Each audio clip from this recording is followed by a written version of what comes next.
Alexander உலகத்திலே மகா பெரிய கொடுங்கோலன் செங்கிஸ்கான் இப்படி எழுதினார்கள்.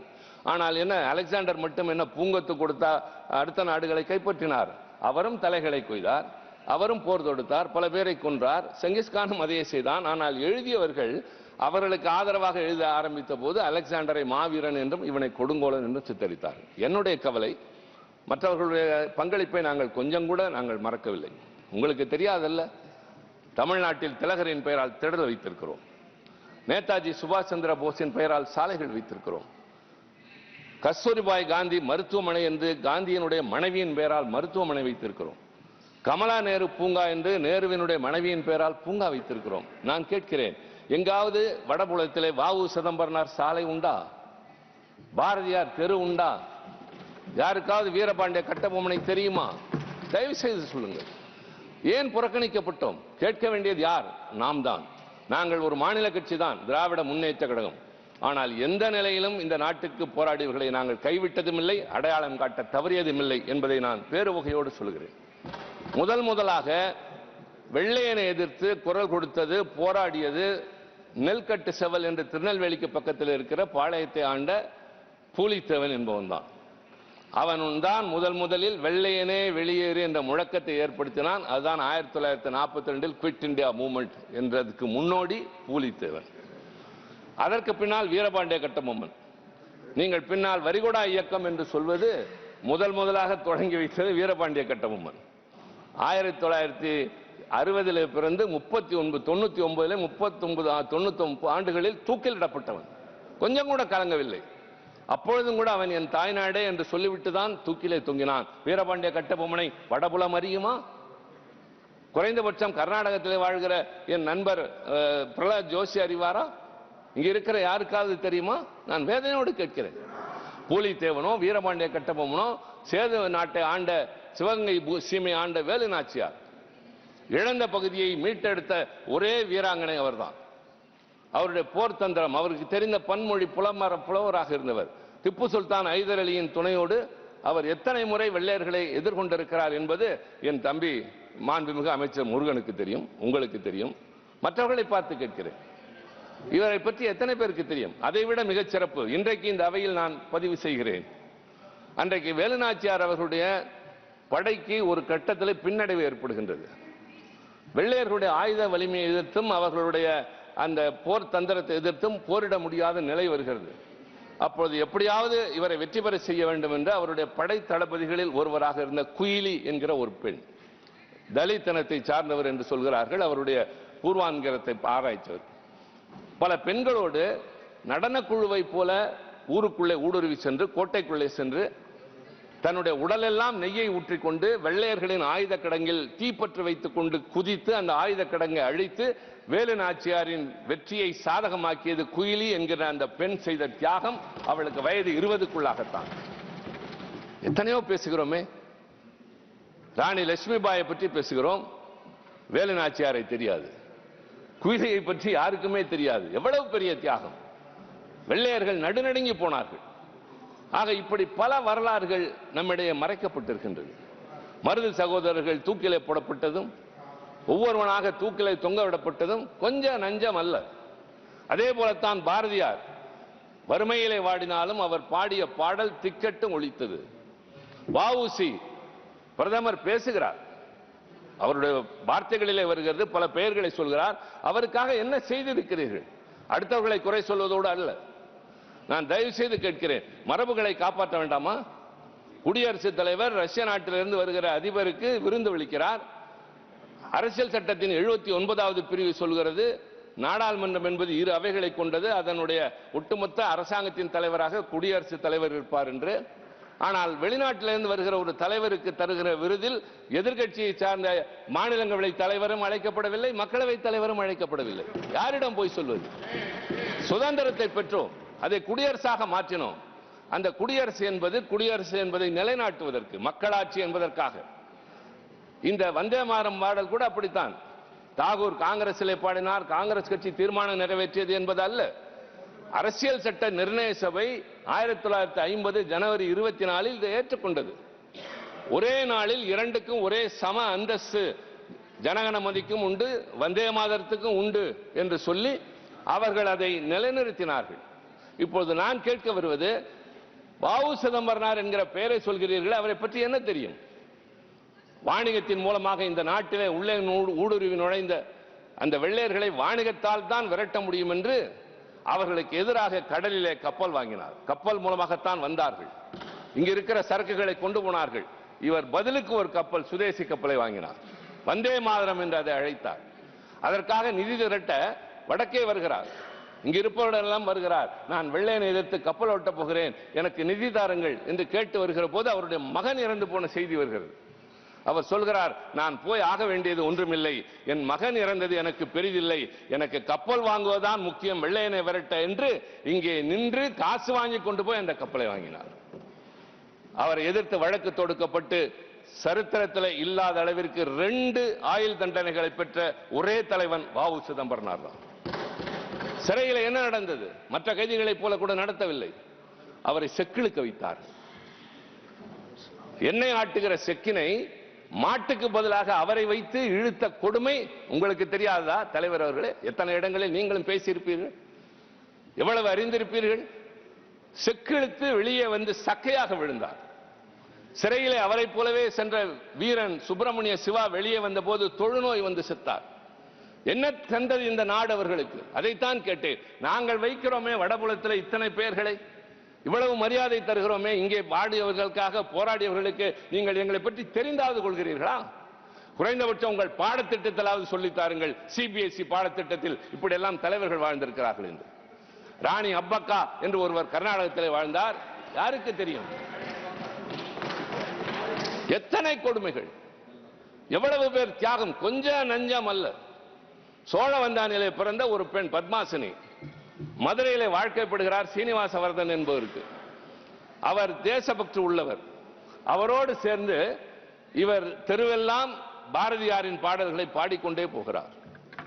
வெள்ளையர்களுக்கு அதிர்ச்சி ஆகிறது. ஜாலியன் வாலாபாக் படுகொலையை பற்றி, லாலா லஜபதி ராய் அடிபட்டு செத்ததை பற்றி பத்மாசினி தமிழ்நாட்டு வீதிகளிலே முழங்கிய முழக்கம் எங்களுக்கு இருந்த உணர்வு. இது பஞ்சாப் என்று பார்க்கவில்லை, ஜாலியன் வாலாபாக்கில் நடந்த படுகொலை என்று பார்க்கவில்லை, இது தேச விடுதலைக்காக நடைபெற்ற படுபாதகம், ஒருவர் தியாகம் செய்திருக்கிறார் உயிரை என்று தெரு தெருவாக பாடியவள் பத்மாசினி. அவளை கொண்டு போய் சிறையில் அடைத்தார்கள் கர்ப்பிணியாக. உள்ளேயே குழந்தை பிறந்து செத்து போனது. வெளியே வந்து தொடர்ந்து தன்னுடைய பணியினை தொடங்குகிறார். அந்த பணியிலேயே இறந்து போனார். பத்மாசினியை யார் அறிவார்? என் தம்பி முருகன் அறிவாரா? குறைந்தபட்சம் இவ்வளவு பேர்.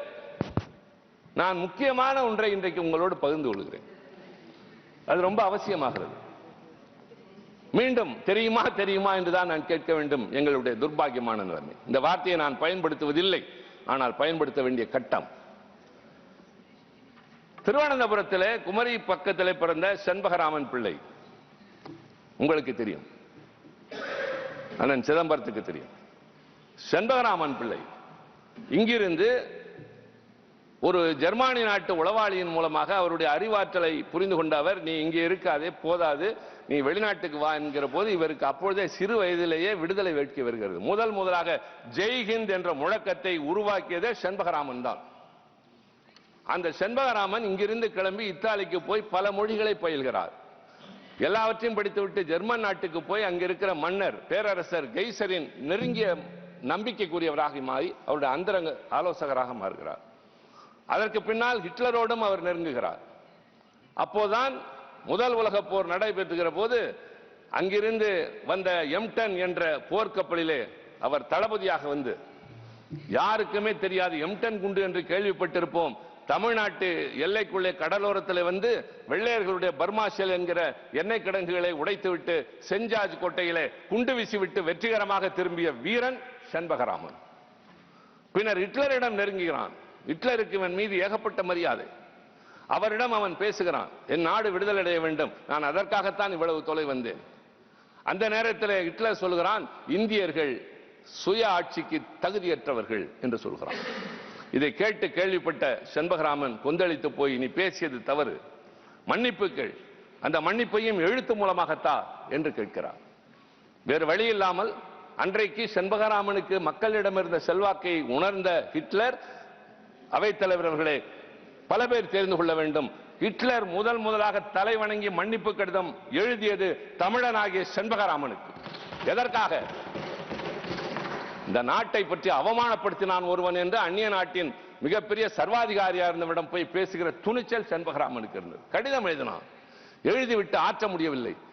நம்மிடமிருந்து இப்படி ஒரு கடிதம் போய்விட்டதே, இதை எப்படியாவது கைப்பற்ற வேண்டும் என்று. அப்படி கைப்பற்ற முனைவது அவனுடைய நாசிகள். அந்த கடிதத்தை கைப்பற்ற முனைகிற முயற்சியில் மெல்ல கொள்ளுகிற நஞ்சினை கொடுக்கிறார்கள், உணவிலே கலந்து. தெரியாமல் உட்கொள்கிறார். மெல்ல மெல்ல அவருடைய உயிர் போகிறது. இதற்கு முன்னால் இன்னொரு செய்தி, எனக்கு முன்னால் பேசிய சுகேந்திர சேகராயன் சொன்னார், உள்துறை அமைச்சரும் சொன்னார், பிரதமரும் சொன்னார், இவரும் சொன்னார்.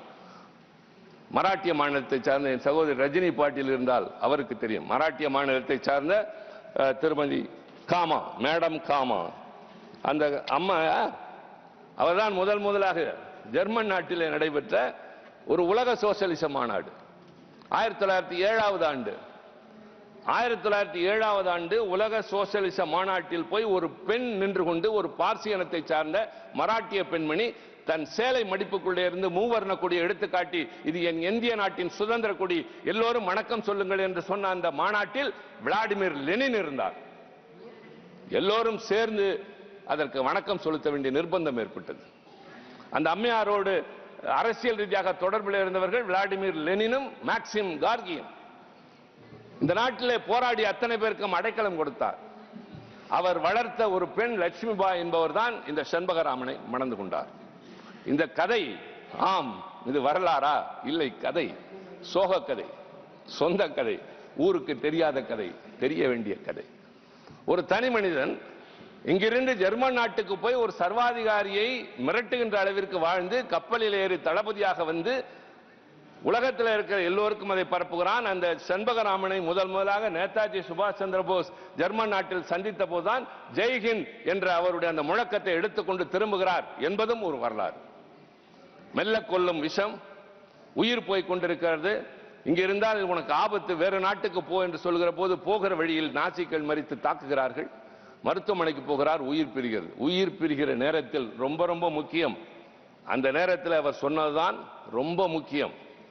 நான் இந்தியா விடுதலை பெற்று அதனுடைய சுதந்திர நாட்டின் போர்க்கப்பலில் இந்தியாவிற்கு திரும்பி செல்ல வேண்டும் என்று விரும்பினேன்.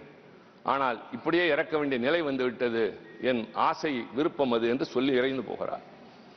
இறந்து போனவருடைய சாம்பலை 3 ஆண்டுகள் மட்டுமே அவரோடு வாழ்ந்த அவருடைய மனைவி லட்சுமிபாய், மேடம் காமா அவர்களால் வளர்க்கப்பட்ட அவர் அந்த அஸ்தியை கையில் வைத்துக் கொண்டு இந்தியாவிற்கு தப்பி வருகிறார். எத்தனை ஆண்டுகள் காத்திருந்தார் தெரியுமா?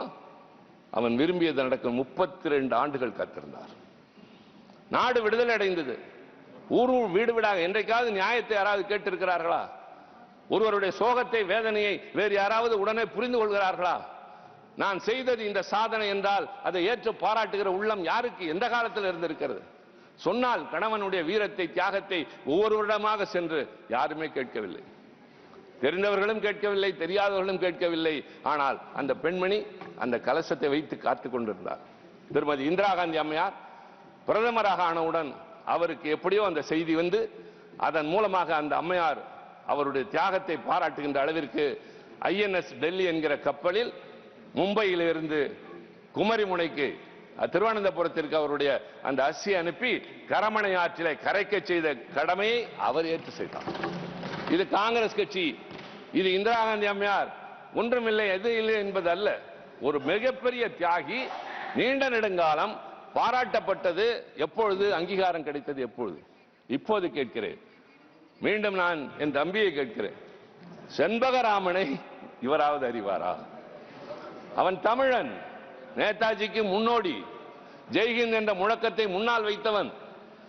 அவனுடைய அந்த வீரதீர செயல், M10 கப்பல் வந்து ஆற்றிய அந்த மிகப்பெரிய செயல் தளபதியாக இருந்தது. ஹிட்லரையே மிரட்டியது. ஹிட்லரிடமே மன்னிப்பு கடிதம் எழுதி வாங்கிய ஒருவனுடைய பெயர் இந்திய நாட்டு விடுதலை போராட்ட வரலாற்றில் இல்லை. அதைத்தான் சொல்கிறேன். வரலாறு மாற்றி எழுதப்பட்டது, மறைத்து எழுதப்பட்டது, மறந்து போகவில்லை, மறைத்து எழுதப்பட்டது. மாற்றி எழுத வேண்டும். இதையெல்லாம் நான் திரித்து எழுதுங்கள் என்று சொல்லவில்லை, திருத்தி எழுதுங்கள்.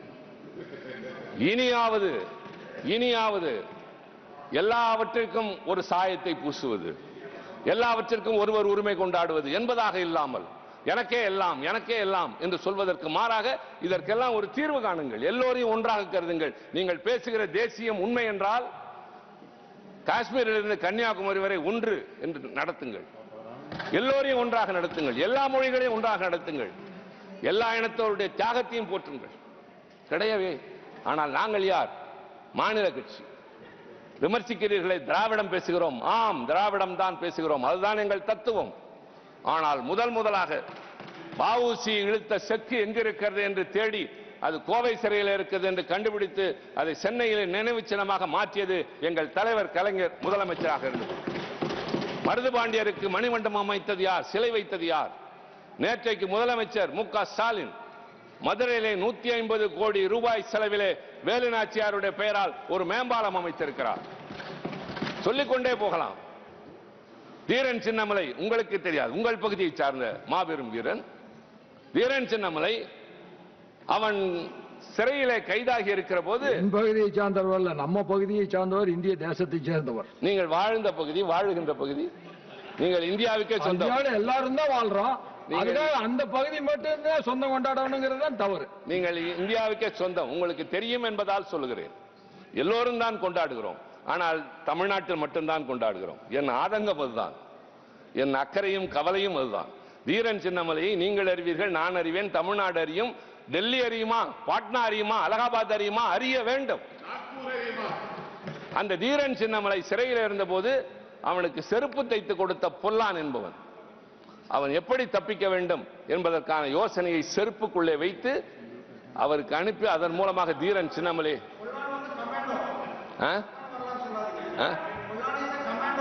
ஐயோ நான் கேளுங்க தம்பி. இங்க பாருங்க, நீங்க தப்பான வரலாறு நிறைய சொல்லிட்டு இருக்கீங்க சார். தலைவர் அவர்களே, உங்களுக்கு தெரியும், நீங்க தமிழ்நாட்டில இருந்து வந்திருக்கோம். அவர் தொடர்ந்து ஆரம்பத்திலிருந்து அவருடைய பேச்சு ஆரம்பிச்சதுல இருந்தே தப்பான தகவல் சொல்லிட்டு இருக்காரு. 20 வருஷம் ஆட்சியில் இருந்தது யார் சார்? சென்ட்ரல்ல 20 வருஷம் ஆட்சியில் இருந்தது யார்? திமுக ஆட்சியில் இருந்தது, காங்கிரஸ் ஆட்சியில் இருந்தது. நீங்க அவங்க கூட கூட்டணியில் இருக்கிறீங்க. அப்ப யார் பண்ணிருக்கணும்? நீங்க கொண்டு வந்திருக்கணும். இங்க வந்து இந்தியா முழுவதும் கொண்டு வந்து சேர்க்க வேண்டிய பொறுப்பு யாருக்கு இருக்கு? உங்களுக்கு இருந்தது. பொறுப்பை வந்து தட்டி கழிச்சதீங்க சார். தட்டி கழிச்சுட்டு இப்ப காசி தமிழ் காசியில இந்து பனாரஸ் பாரதியாருக்கு சிறப்பான நரேந்திர மோடிஜி அவர்கள் அமிர்த் மகாராஷ்டிரா கொண்டாடும் பொழுது அங்க வந்து 3 பேர் அவர்களையும் வேலுநாச்சியார் அவர்களையும் நம்முடைய பிரதமர் அவர்கள் கொண்டாடினார்கள். அவர் தப்பான வரலாறு சொல்லிக் கொண்டிருக்கிறார். ராணி அப்பாக்காவை பத்தி சொன்னாங்க. ராணி அப்பாக்காவை வந்து 75வது ஆண்டு சுதந்திர ஆண்டுல நாம் கொண்டாடினோம். 75 ஆசாதிக்கு அமிர்த் மகா உற்சவம் கொண்டாடும் பொழுது நாம் கொண்டாடினோம். ஆனால் அவங்க வந்து 20 ஆண்டுகள் ஆட்சியில் இருந்தாங்க. காங்கிரஸ் கூட தான் கூட்டணியில் இப்ப இருக்கிறாங்க. அப்ப ஆட்சியில் இருக்கும்போது இதெல்லாம் என்ன பண்ணிட்டு இருந்தாங்க? When you said that the Home Minister is not yielding to the LOP, I am not yielding. How can you allow him to speak? You please continue. I don't understand, sir. You please continue. You allowed him to speak and everything has gone on record. No running commentary. No running commentary, please. No running commentary, please. You don't argue with me, Mr. Murugan. Don't argue with me. You cannot win an argument with me. Please sit down. Please sit down. No. Nothing will go on record. All these unparliamentary words will not go on record. And please, Thiru Siva, the rules should continue, apply to both sides. Kindly, please, I submit to you. The rules should apply to both sides. When they spoke, you said that when the leader of opposition himself intervened, you said no, he's not. I have said the same thing when he was... Now, sir. I have said the same thing. Now, sir.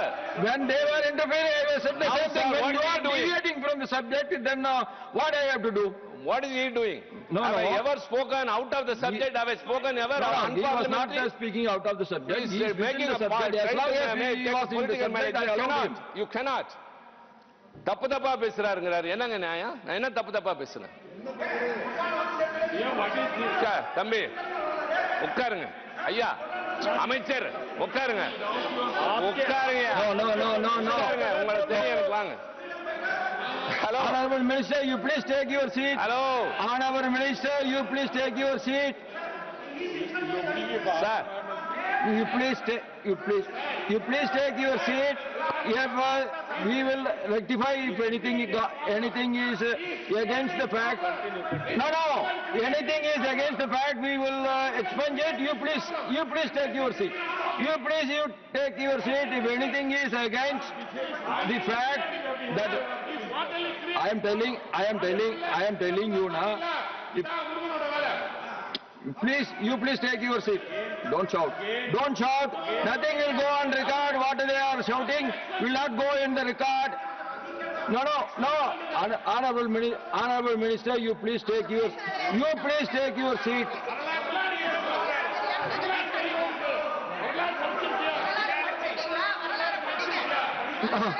Nothing will go on record. For some time, nothing will go on record. You please take your seat. Nothing will go on record. You please take your seat. You all please take your seat.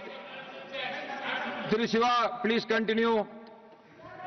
I'm prepared to continue, provided if I'm not. Otherwise, I have to call the other No, speaker. how can you? No, then you have to continue. Interrupting me. I have given my ruling. You have to continue, or otherwise I have to call others. Please be impartial. Please Then be you impartial. continue. Please be impartial. No, I am not My impartial. time is interrupted. I am not impartial. My time is You interrupted. cannot question the chair. Sir, I You should- have to continue. I I should am have telling my you are say. not speaking. What I I have to should do? have my say, please. No, that I should have my understand. say. Honorable Minister, I understand. I requested him to continue. If he is not continuing, then I will be calling the other speaker. No, it's past. It's past. Kindly, connect. I'll sir. Sir, நான் சொல்ல வந்தது, நான் தமிழ்ல பேசுறேன், தமிழ்ல தான் போகணும். ஏன்னா தம்பியும் அதான் பேசுறேன். ஐயா, கொஞ்சம் உட்காருங்க. Please. போரில் பல தந்திரங்கள் உண்டு, செய்திகள் அனுப்புவதில் பல முறைகள் உண்டு. புறாவின் மூலமாக அனுப்புவார்கள், தூதுவனின் மூலமாக அனுப்புவார்கள், உணவுக்குள்ளே ஏதாவது வைத்து அனுப்புவார்கள். அந்த அனுபவம் நிறைய பேருக்கு இருக்கும். எங்களுக்கு தெரியும், பைக்குள்ளே எப்படி ஒரு மருத்துவர் சீட்டோடு கொண்டு போய் அடுத்தவருக்கு கொடுத்து வருவார் என்றெல்லாம் தெரியும். நாங்களும் சிறையில் நீண்ட காலம், ஒரு வருட காலம் இருந்தவன் தான். அது மாதிரி ஒரு தந்திரமாக எல்லாம் தடை செய்யப்பட்ட காலத்தில் தீரன் சின்னமலைக்கு ரகசிய குறிப்புகளை அனுப்புவதற்கு வழி இல்லாமல் செருப்புக்குள்ளே வைத்து அனுப்பிய ஒரு கமாண்டோ தான் மிஸ்டர் பொல்லான். நான் குறைத்து சொல்லவே இல்லை. He is a commando, but his brain and technology was different. His brain and technology was totally different. Dheeran Chinnamalai தப்பிக்க வேண்டும், அதற்காக ஒரு செய்தி அனுப்புகிறார். எப்படி அனுப்பினால் போய் சேரும் என்கிற போது செருப்புக்குள்ளே வைத்து அனுப்புகிறார். அவ்வளவுதான். ஏன் நீங்க அதை போய் தப்பா எடுத்துக்கிறீங்க? Continue. அது எடுத்துக்கிற கோணத்துல இருக்குங்க. நான் தவறாக Your time பேசுறேன். is over, but still I am giving you 2-3 minutes Please, to you have to conclude. consider me. Consider, please. இப்போ நான் சொல்லிடுறேன். இவ்வளவு சொன்னேன். எதையுமே நான் தப்பா பேசுறது தம்பி, நீங்க வெரிஃபை பண்ணிக்கலாம். நான் வரலாற்றை அப்படியே Please சொல்கிறேன். come to the subject. Why you are arguing? I appeal to the leader of the house, as well as through you, my dear brother. இவ்வளவு வரலாறு சொன்னேன் அல்லவா சண்பகராமன். அடுத்து நீங்கள் புதிதாக கடலில் மிதக்க விடப்படுகின்ற போர்க்கப்பலுக்கு INS சண்பகராமன் என்று பெயர் வையுங்கள். நாங்களும் சேர்ந்து பாராட்டுவோம். I urge the government, name the next warship which you are going to sail after INS Shanbagaraman. I will also appreciate. We will also appreciate. Nobody will have grudges about it. He is a person who has gone outside the country.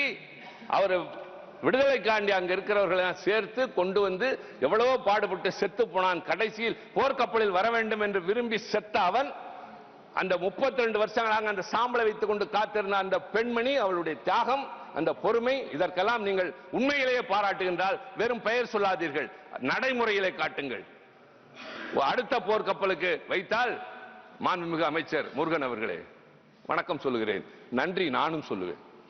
I think the learned leader of the house, who is always very seasoned and listens to good things, I appeal to you, sir. I urge you. Thank Do you. that. Please conclude. We will all be No. grateful. Please conclude. We, the Tamils, have been neglected in the freedom fights history. That's what I narrated here. இதில் யாருக்கும் ஒருவருக்கான உரிமை என்று இல்லை. எங்களுக்கும் நிறைய பங்கு இருந்தது. Sir, please let me wind up. Let me wind up. எங்களுடைய பங்கு யாருக்கும் குறைவில்லாதது. ஆனால் வரலாற்றில் பெருமளவிற்கு அது மறக்கப்பட்டது. நான் சொல்கிறேன், சிபிஎஸ்இ பாடத்திட்டத்தில் தயவு செய்து நான் குறிப்பிட்ட இவர்களெல்லாம் கொண்டு வாருங்கள். வளருகின்ற தலைமுறைக்கு சொல்லிக் கொடுங்கள். எத்தனை பேர் இந்த நாட்டின் எத்தனை மூலையிலே பகத்சிங், உத்தம் சிங்கை பற்றி சொல்கிறோம், பெருமையடைகிறோம். எத்தனையோ பேர் எவ்வளவோ செய்தார்களே, அந்த வரிசையில் இப்படியும் சில பேர் வரலாற்றிலே மறந்து போயிருக்கிறார்கள் அல்லது மறைக்கப்பட்டிருக்கிறார். Unsung heroes and unsung heroines. வெளிச்சத்தில் கொண்டு வர வேண்டியது உங்களுடைய கடமை, எங்களுடைய கடமை. இது கட்சி வேறுபாடு அல்ல, இது இந்த நாட்டினுடைய உணர்வு. உண்மையில் நீங்கள் இந்த வந்தே மாதரம் என்கிற 150வது நாளை கொண்டாடுவது அந்த உணர்வோடு நாங்களும் பங்கெடுக்கிற காரணத்தால் நாங்களும் இதில் கலந்து கொண்டு பேசுகிறோம், உணர்ச்சி பூர்வமாக பேசுகிறோம். அதில் வைக்கிற வேண்டுகோள், தெற்கே தமிழகத்தில், கர்நாடகத்தில், கேரளாவில் எல்லா பகுதியிலும் வாழ்ந்த தியாகிகளுக்கும் மரியாதை தாருங்கள், அவர்களுக்கும் அங்கீகாரம் தாருங்கள். வரலாற்றை சரியாக எழுதுவோம். பள்ளி பிள்ளைகளுக்கு சொல்லித் தருவோம். நன்றி, வணக்கம்.